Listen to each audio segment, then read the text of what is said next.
No programa de hoje, nós vamos conhecer o Colégio Xavier da Silva. Ele foi inaugurado em 1903 e foi o primeiro de Curitiba a ser planejado para receber o sistema de educação seriada, ou seja, dividida em séries. Você vai ver que o estilo da construção, a arquitetura do prédio, podem nos dizer muito sobre a educação e os costumes da época.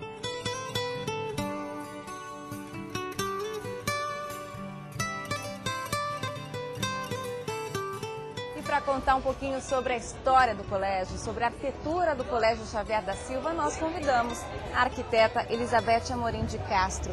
Elizabeth, você tem um estudo que fala um pouquinho sobre a história das escolas do Paraná, aqui de Curitiba. Como é que é esse estudo? Bem, eu estou fazendo doutorado e o tema da minha tese são as escolas do Paraná, os edifícios escolares de uma forma ampla, né? E como filhotinho dessa tese, eu apresentei para a Fundação Cultural de Curitiba um projeto para estudar os 31 grupos escolares construídos em Curitiba no período de 1882 até 1955. Esse projeto foi aprovado, era um projeto de pesquisa, foi realizada, né, que culminou num livro, num CD-ROM e numa exposição que está circulando aí pela cidade. Agora, a arquitetura, as construções dos colégios dizem muito a respeito de como era a educação na época, né? Dizem muito como era a educação na época, dizem muito como era a vida, a cultura da época e diz muito como era a técnica e a linguagem formal daquele momento, a linguagem formal arquitetônica. A gente está agora no Colégio Xavier da Silva. Antes de falar um pouquinho sobre os detalhes da construção, quem foi Xavier da Silva? Xavier da Silva foi um político paranaense nascido em Castro e foi por 3 vezes governador do Paraná. Naquele momento se chamava presidente do Paraná. Isso durante a Primeira República. Então a primeira vez foi em 1892, a segunda em 1900. Foi nesse momento que ele construiu o Xavier da Silva e o terceiro mandato em 1908. Também foi senador pelo Estado, então uma figura extremamente importante aqui. Então foi ele quem mandou construir esse colégio, ele que mandou por isso que ele ficou batizado. Exatamente, era uma prática naquele momento, né? Você batizava os colégios com os nomes dos governadores. E Cândido de Abreu também fez parte desse projeto. Cândido de Abreu projetou essa escola e Cândido de Abreu também é uma figura importante. Fez o Paço Municipal também. Ele projetou o Paço Municipal, ele foi político, ele foi prefeito de Curitiba 2 vezes e foi um engenheiro também extremamente experiente.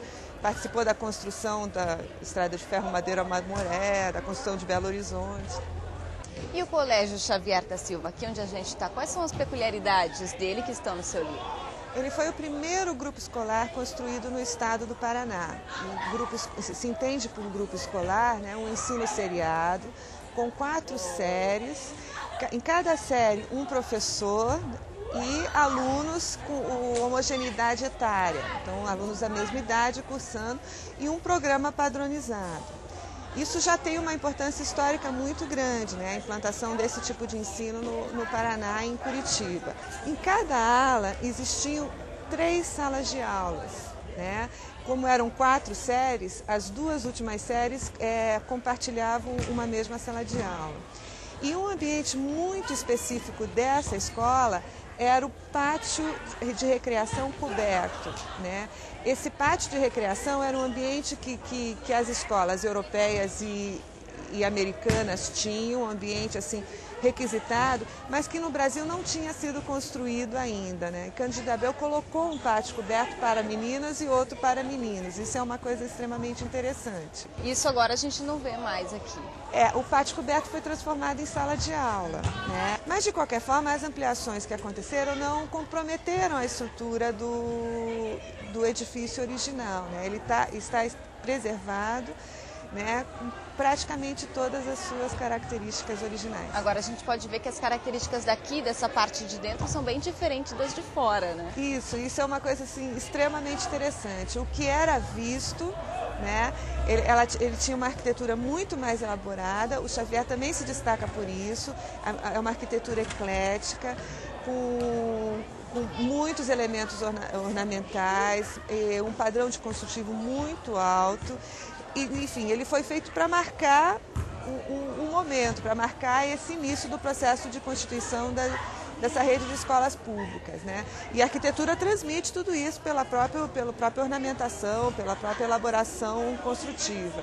Enquanto que no pátio interno não era um espaço visto pelas outras pessoas, então realmente não precisava ser muito elaborado.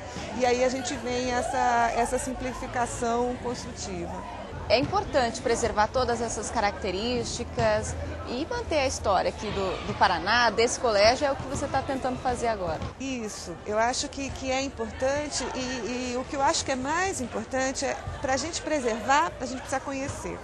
E só se conhece a partir desses estudos, né? Então, o que eu procuro fazer é, assim, estudar arquitetura e fazer com que esse conhecimento produzido atinja toda a população, né? Por isso que eu fiz também a exposição itinerante, que vai percorrer vários espaços públicos em Curitiba, e espero que venha para cá também, né? Para que as crianças e os professores, enfim, todo mundo conheça como isso funcionava, porque se tinha alas, devia ter um porquê, enfim, né? As coisas têm que ser relembradas e registradas, pelo menos. Quais são as características que mais te chamam a atenção aqui? Tem um pé direito alto, altura muito grande, porque você precisava ter um índice de ventilação e iluminação. A construção é mais alta dos pisos, isso porque a técnica daquele momento, a técnica construtiva não impermeabilizava bem, então você precisava subir a construção para não pegar a umidade do solo. Esse foi o primeiro colégio construído para ser grupo escolar, em 1903.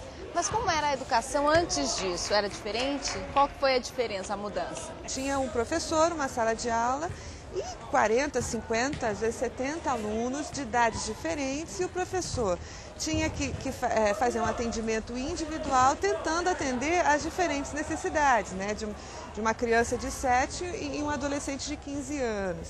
Então não era uma escola realmente estruturada, o programa de ensino era extremamente vago, e você não tinha ambientes de apoio, material de apoio, sempre havia uma queixa de assim, falta espaço, as salas não são adequadas, são pouco ventiladas, enfim, pouco mobiliário, não tem material, enfim, uma reclamação só.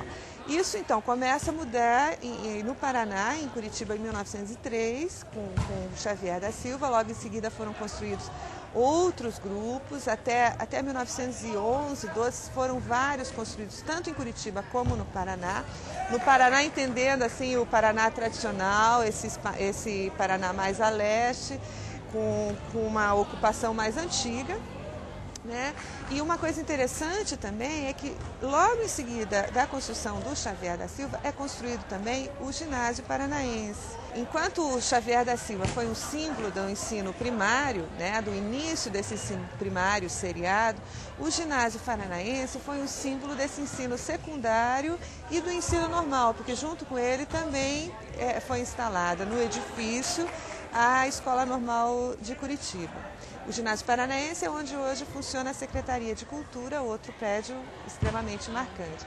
Então, assim, Xavier da Silva deu o início ao processo de construção de edifícios escolares no Paraná, um processo, assim, vamos dizer assim, mais sistematizado, mais frequente. E esse, então, acabou sendo construído para que fosse um modelo para os outros colégios. Isso mesmo, ele foi construído para que fosse modelo, embora os grupos escolares seguintes não tivessem esse porte. Até 1912 foram construídas, assim, escolas de 2 ou no máximo 4 salas de aula, sem essa estrutura tão imponente, vamos dizer assim. Mas, então, a gente pode dizer com certeza absoluta que essa casa aqui tem história. Sem dúvida.